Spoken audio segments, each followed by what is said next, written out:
Bonsoir à tous, bienvenue dans notre émission La Réunion, on est là. J'espère que vous allez bien et que le Covid s'en va, même si les chiffres disent le contraire. En tout cas, vous êtes en bonne santé. On va feuilleter, on va essayer j'allais dire, d'être un peu léger dans cette actualité. On va feuilleter quelques livres. C'est dans Cosmo Réunionnais.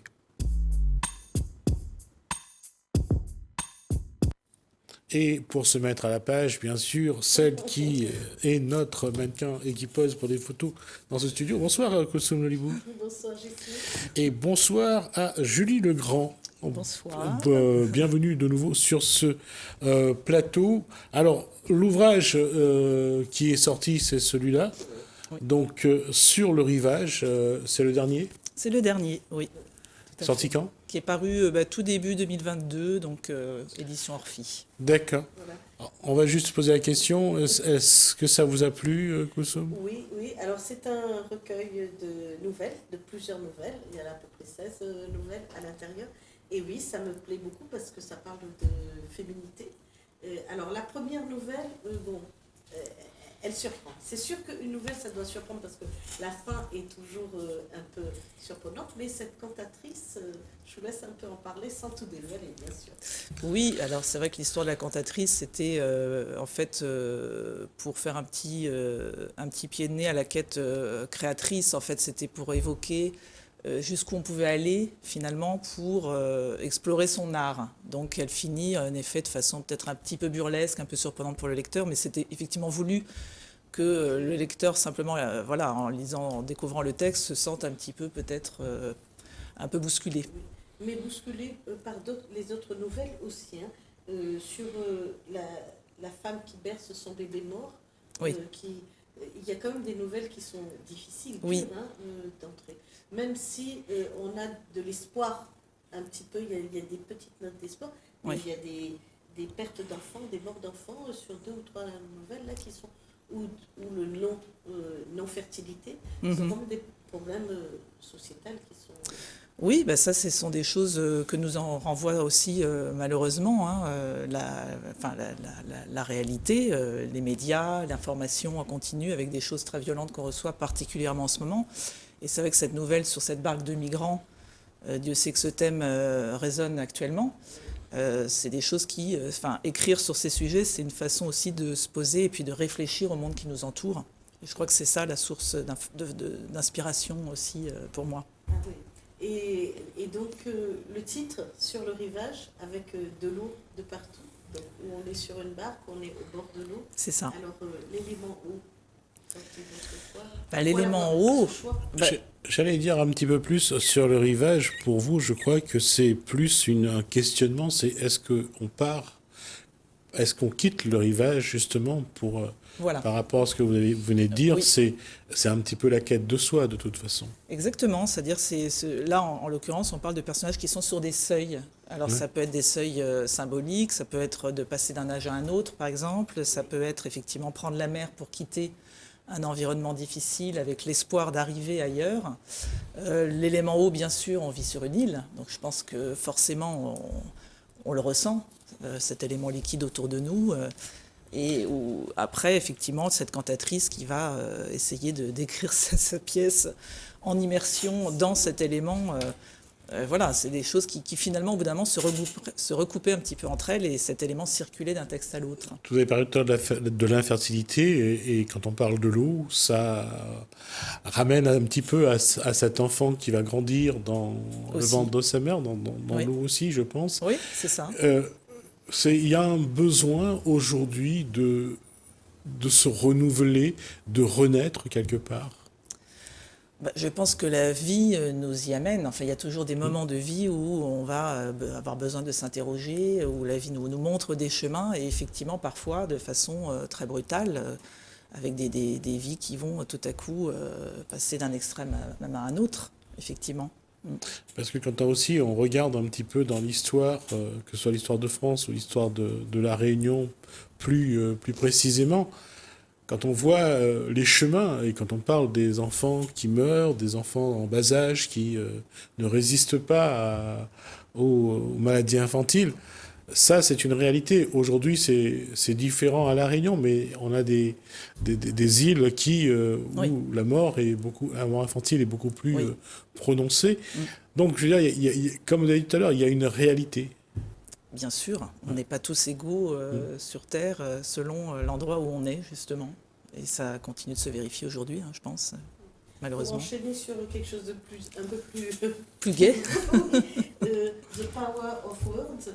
Oui. Donc là, on est autour de la musique, ces adolescents Alice qui cherche, qui cherche quelque chose. Et puis donc, elle est invitée à cette boum. Oui. Là, j'ai bien rigolé.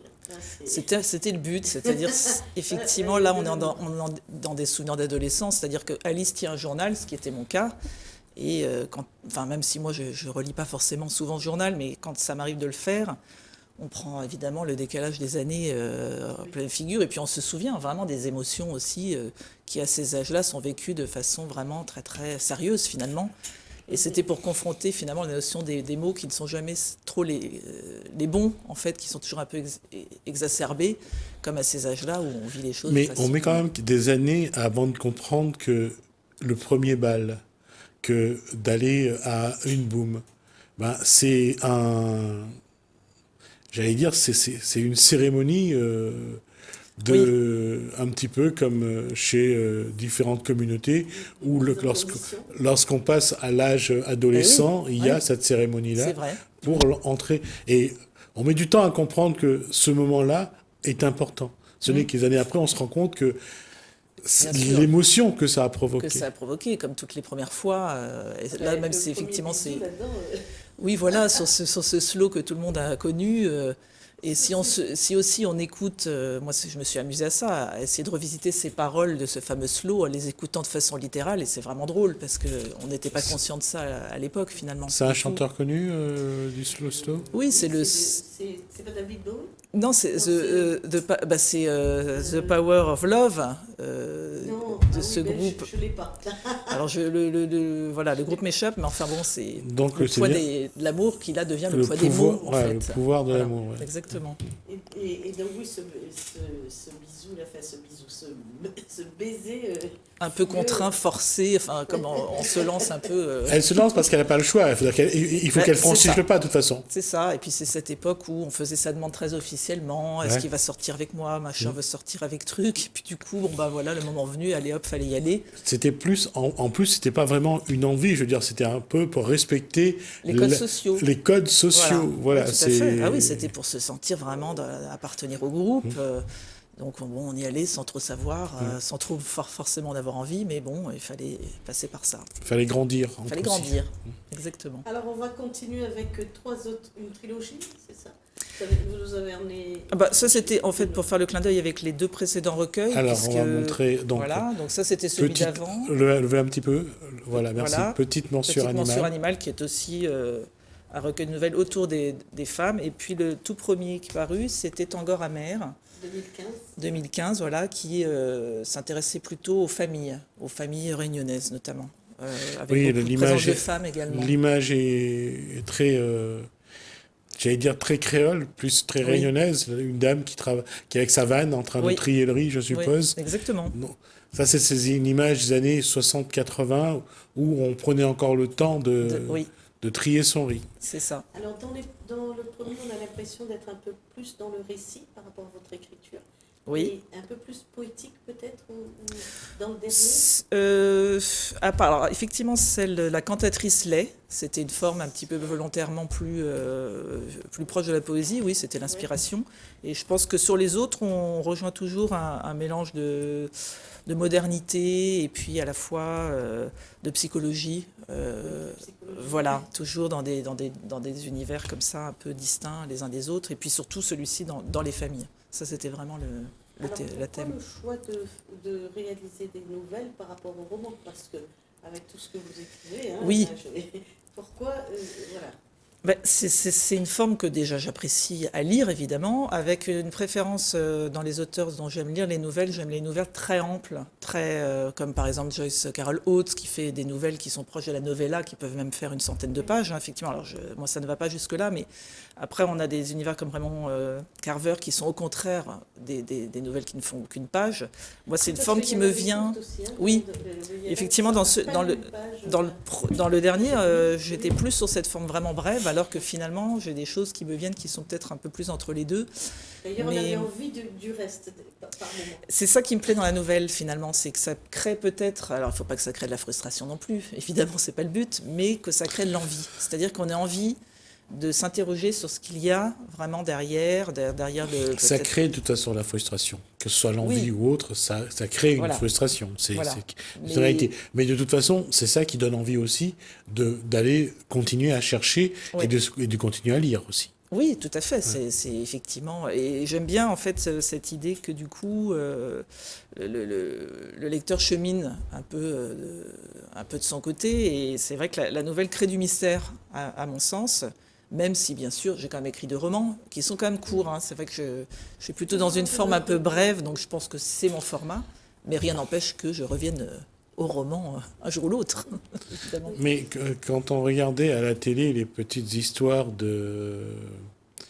J'ai oublié son nom, à ce réalisateur américain qui jouait que sur des petits films de 15 à 20 minutes, avec toujours une fin à double sens. Oui. C'est ça qui donnait aux gens envie de... La chute. La chute, parce que la chute les oblige à...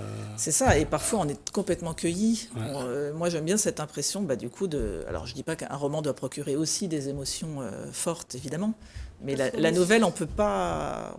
Enfin, on a une contrainte aussi du coup de format qui fait qu'il faut être dans cette efficacité-là plus rapidement. Parce que Fille fatale, j'aurais pas pensé.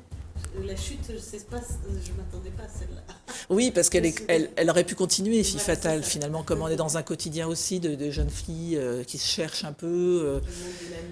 Voilà, donc c'est vrai que certaines s'arrêtent de façon un peu brutale, et puis on pourrait évoquer une suite sans... Alors, la deuxième partie, c'est la partie jeunesse. Jeunesse, voilà. Parce que vous êtes aussi éditrice oui. d'une maison de... Alice au pays des virgules. Alice au pays voilà. des virgules. Et vous écrivez, vous faites des albums pour la jeunesse avec votre maman. Avec ma mère qui illustre. Alors, c'est vrai qu'on a 2 collections. Une collection d'albums illustrés autour du bestiaire réunionnais. Et puis une deuxième collection qui est davantage loisirs créatifs, autour de ce que j'appelle les ateliers déplicolores, qui sont des ateliers de découpage, pliage, coloriage, que je propose en animation un peu partout pour les enfants, et à partir desquels on sort de... Voilà, ça c'est le dernier. Donc comme son nom l'indique, 10 petites activités pour se dégourdir les doigts. Ce sont des petits ateliers, d'activités manuelles pour enfants, du coup, je montre un petit peu, qui nécessitent assez peu de matériel, et avec lesquels l'enfant va pouvoir s'amuser à fabriquer différents objets, un attrape-rêve en papier, des marque-pages pour mettre dans des livres. Et l'idée, c'était d'avoir un petit support, un mercredi après-midi, un jour de pluie, en vacances, on s'ennuie, et puis hop, on a le petit cahier d'activités sous la main. Et les maisons, alors ça, c'est vrai qu'on s'est amusé l'an dernier à tester les cartes postales, pareil, sur le même principe de découpage, pliage, coloriage. Donc là, vous avez les petites cases créoles. Voilà. Et une fois que c'est découpé, ça donne la petite maison comme ça. Donc c'est un petit objet clin d'œil qu'on peut aussi envoyer à ses proches. On l'a conçu comme ça, toujours dans l'idée du clin d'œil qu'on envoie à la famille, en petit souvenir, ou même en souvenir qu'on peut ramener de Lille, tout simplement. C'était un peu conçu dans cette idée-là. Alors le passage de adulte, enfant, vous écrivez comment? Il y a des moments où vous dites je me concentre sur les albums, ou bien vous mélangez les deux? C'est un peu en fonction des projets qui viennent. Après, évidemment, on structure les choses, notamment au niveau des animations, etc. Mais c'est vrai que moi, je pense que j'aime bien ce va-et-vient entre 2 univers, dans lequel, finalement, avec celui-ci, on s'amuse entre mère et fille. Tout simplement, on a gardé l'une et l'autre notre âme d'enfant. Et peut-être que les deux équilibrent, vu que dans mon écriture adulte, j'ai tendance à peut-être développer des choses un peu plus sombres, un peu plus pessimistes. Et du coup, effectivement, ça crée un équilibre, ça compense et ça allège aussi en tout cas de l'effort aussi que nécessite l'écriture, qui n'est pas toujours un exercice facile non plus. Et ces ateliers, vous les faites où? Je les fais en école, en médiathèque, un peu partout en fait. Ouais. Ah, bon, donc, il faudra y aller. Voilà. Il faudra y aller. Est-ce que vous avez des choses en cours Oui. d'écriture, quelque chose qui arrive? J'ai des beaux projets. J'ai un projet, je ne vais pas en dire trop, mais qui est en cours avec une illustratrice. Voilà, qui sera... Ah, vous changez. Moi, j'aime bien considérer l'écriture comme un artisanat et tester des formes différentes. Ça, c'est vrai que c'est quelque chose qui m'amuse énormément et dans lequel j'aime bien m'impliquer. Donc, il y aura ce projet-là. Puis, il y a toujours des projets de texte par ailleurs et projets de romans notamment aussi. D'accord. On vous retrouve au Salon Athéna? Oui, absolument. En tant qu'exposante et puis j'interviendrai en tant qu'auteur. On va rappeler les dates de cette... Alors, c'est le 12-13 mai, je crois. Oui. Je vérifie. Il me semble que c'est... Exactement. Oui, 12-13 mai. 12, 13, 14, 15, c'est 4 jours en fait, du jeudi au dimanche. Rappelons le lieu. Les Jardins de la Plage à Saint-Pierre. J'habite vraiment à côté, alors c'est pour ça que je ne peux pas me tromper. Donc c'est revenu sur les berges alors. On y est toujours, ouais, on y reste. Non, c'est vrai que ça marche bien à ce niveau-là. Ouais, beaucoup d'exposants. Oui, très beau, très agréable. Et là, on pourra découvrir toute votre... Parce que vous n'avez pas emmené l'ensemble des livres. Oui, alors c'est vrai que... vous n'avez pas emmené, que j'avais noté.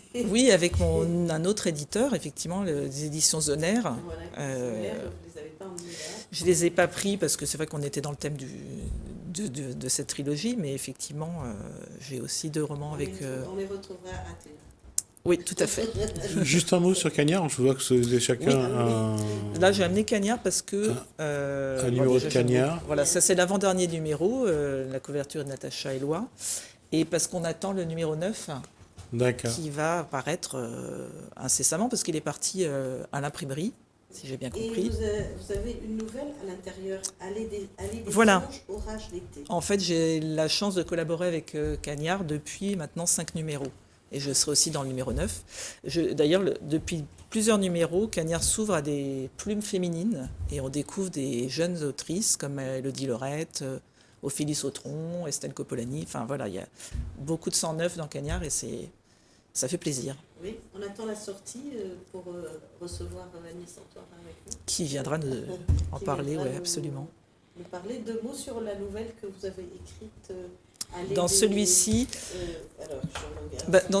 je m'amusais à étudier un groupe de mères de famille en fait dans un lieu d'accueil comme ça, qui est apparenté à un lieu de crèche où on accompagne les très jeunes enfants, où les parents restent en accompagnant, et puis des petites histoires qui se nouent comme ça autour de... La méthode Montessori, oui, c'est un lieu d'écoute où des psychologues peuvent être là pour aider en fait à accompagner dans la parentalité, et c'est des lieux qui sont, moi je trouve, très important en fait pour le lien social aussi, et je m'étais amusée à étudier un peu un groupe de mères comme ça dans ces lieux qui se retrouvent, qui se rencontrent avec les petites histoires autour des marmailles quoi. Et puis bon, vous aimez bien parler de la femme, de sa maternité, c'est oui. un peu un thème qui vous est cher. Absolument, et puis je pense que c'est les thèmes qui nous accompagnent, qui accompagnent la vie d'une femme de toute façon, hein, donc moi, j'aime bien l'observer, que ce soit évidemment mon propre ressenti, mais de l'observer chez d'autres. Est-ce que... C'est un échec ou j'allais dire, c'est une suite de voir que pas mal d'hommes aujourd'hui contestent la place de la femme dans la société? Je pense que les choses commencent un peu à évoluer. Il me semble qu'il y a des combats de nos jours et surtout la parole qui se libère, et je pense qu'après c'est une histoire d'éducation en fait. Faut élever nos garçons et faire comprendre comment l'égalité homme-femme se construit dès le début, hein, de toute façon. Parce que, encore une fois, j'allais dire, comment ça se fait qu'aujourd'hui, dans une société qu'on dit aussi évoluée, aussi, la femme doit continuer à se battre pour garder une place, quoi. Parce que je pense que c'est un combat qui date de tellement longtemps. Enfin, je veux dire, c'est un problème plutôt qui existe depuis la nuit des temps. Donc, je pense que ça se fait pas en... toutes ces structures, parce que tout oui, est structuré, tout c'est ça. Fait pour que sa place soit Oui. à l'arrière de l'homme. Donc, Ouais. casser tous ces schémas. Ça tous prend ces du temps, structures, voilà. Mais moi, je suis confiante. Je pense que les choses, en tout cas maintenant, encore une fois, il y a des combats qui se font et qui vont œuvrer dans ce sens-là, quoi. Faut rester optimiste et puis il faut continuer de se battre, en fait, aussi. Exactement. Et on le voit, parce qu'on le voit aussi dans l'écriture, on le voit. Et juste, ça me fait toujours sourire quand je parle de George Sand. Oui. C'est vraiment une illustration de ce que la femme doit faire pour... Son nom de plume, notamment, oui, bien pour sûr. pouvoir Oui. s'imposer, pour exister. Oui. Alors qu'on pensait vraiment qu'à chaque fois qu'on en parle, que la question allait être réglée. Mais encore aujourd'hui, on voit que l'homme est de plus en plus frustré, l'homme a besoin d'être rassuré, essaye toujours de parquer la femme sur une place moindre, parce qu'il a besoin de se sentir à l'aise, exister. Oui, et puis tant qu'il est éduqué dans cette idée-là, les choses ne peuvent pas évoluer, à mon sens. C'est aussi aux mères à transmettre les bons messages et à la société de suivre et d'adapter. Et c'est là où j'ai trouvé ça magnifique. Vous avez dit au maire, vous n'avez pas dit au père. Non, je ne critique pas. Je veux dire, ça montre, voilà, ça montre qu'on attend de la femme de faire ce travail-là, parce que l'homme ne le fait pas. Et ce constat-là, il est affligeant. Oui, le père n'est pas. Déjà, effectivement, maintenant, les pères s'impliquent quand même davantage que les générations précédentes. Droit sur les enfants. Oui. Déjà, on leur permet aussi de... Oui, aujourd'hui, on leur donne 2 semaines de peu congé maternité. Donc, oui, c'est pas encore ça, mais bon. Il y a du boulot. Merci à vous, Julie Legrand, pour ce moment. Donc, je rappelle donc le dernier ouvrage, Julie Legrand, sur le rivage, donc, qui est sorti donc en début d'année. On va attendre le prochain, et puis on vous reverra sur ce plateau. Merci à vous. Merci à vous. Merci Koulsoum. Merci à vous de nous avoir suivis. Merci Hélène, merci François, je vous dis à bientôt.